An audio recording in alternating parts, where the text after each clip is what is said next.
தலைவர் எழுச்சி தமிழர் உள்ளிட்ட அனைவருக்கும் என்னுடைய அன்பான வணக்கத்தை தெரிவித்துக் கொள்கிறேன். தலைவர் எழுச்சி தமிழர் அவர்களை அவர்கள் இயக்குகிறார்கள், இவர்கள் இயக்குகிறார்கள் என்று இன்றைக்கு பலரும் பேசிக் கொண்டிருக்கிறார்கள். ஆனால் தலைவரை யாரும் இயக்க முடியாது.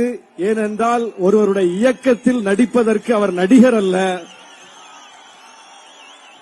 அவரை இயக்கக்கூடிய ஆற்றல் பெற்ற ஒரே தரப்பு எதிரே அமர்ந்திருக்கிற மக்கள்.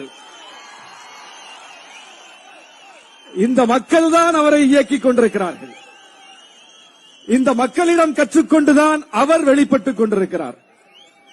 இந்த உண்மை புரியாமல் தான் பலரும் இன்றைக்கு தடுமாறிக் கொண்டிருக்கிறார்கள். இந்த இயக்கத்தை பற்றி, நம்முடைய கட்சியை பற்றி தவறான கருத்துக்களை பரப்பிக் கொண்டிருக்கிறார்கள்.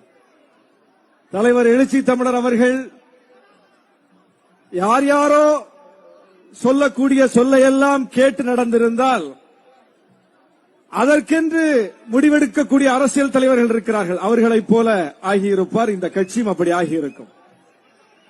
ஆனால் கொள்கை வழி நின்று முடிவெடுக்கக்கூடியவர் சீட்டை முன்னிறுத்தியோ, நோட்டை முன்னிறுத்தியோ, அல்லது பதவியை முன்னிறுத்தியோ, ஆதாயத்தை முன்னிறுத்தியோ முடிவெடுக்காதவர் என்பதனால்தான் இன்றைக்கு ஒரு மிகப்பெரிய அங்கீகாரத்தை கொள்கை வழி நின்று பெற்றிருக்கிறார். இந்த அங்கீகாரம் கொள்கை வழியில் கிடைத்திருப்பது.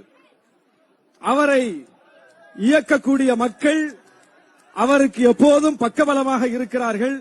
விடுதலை சிறுத்தைகள் கட்சியை இன்றைக்கு எல்லா தளங்களிலும் மக்கள் வரவேற்கிறார்கள்.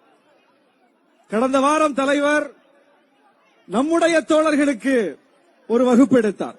தலைவருடைய எல்லா மேடைகளும் ஒரு வகுப்பு தான். தலைவர் எடுக்கிற எல்லா பேச்சும் ஒரு பாடம்தான். உணர்ச்சி வயப்படக்கூடாது, நாம் எப்போதும் அறிவு வயப்பட வேண்டும் என்று சொல்லி ஒரு பேச்சு பேசியிருந்தார். அந்த பேச்சுக்கு கீழே யூடியூபில் நான் பார்த்தேன், பொதுமக்களில் இருந்து ஒருவர் பின்னூட்டமிட்டிருக்கிறார். அவர் சொல்லியிருப்பதை நான் அப்படியே உங்களுக்கு தருகிறேன். அரசியல் மேடையில் அற்புதமான உரை. நான் இப்போது புத்தக வாசிப்பை நிறுத்திவிட்டேன். தங்களின் ஒவ்வொரு உரையும் ஒரு புத்தகம் படித்த உணர்வை தருகிறது, பகுத்தறிவை பெருக்குகிறது. உங்களை விமர்சிப்பவர்கள் தன்னிலை அறியாத சாதி என்னும் இருட்டில் தன்னை தொலைத்தவர்கள், அவர்கள் வெறுப்புடனே வாழ்ந்து வீழ்வார்கள் என்று பொதுமக்கள் கருத்து பதிவிட்டிருக்கிறார்கள். எதிரி சாதி என்னும் இருட்டில் கிடந்து வீழ்வார்கள் என்று அந்த தோழர் எழுதியிருந்தாலும் கூட, தலைவர் அப்படி யாரும் வீழக்கூடாது என்று நினைப்பவர், சாதியை உள்வாங்கி இருப்பவர்கள் கூட ஜனநாயகப்பட வேண்டும் என்று நினைப்பவர், எதிரியையும் ஜனநாயகப்படுத்தக்கூடிய ஒரு தலைவர்.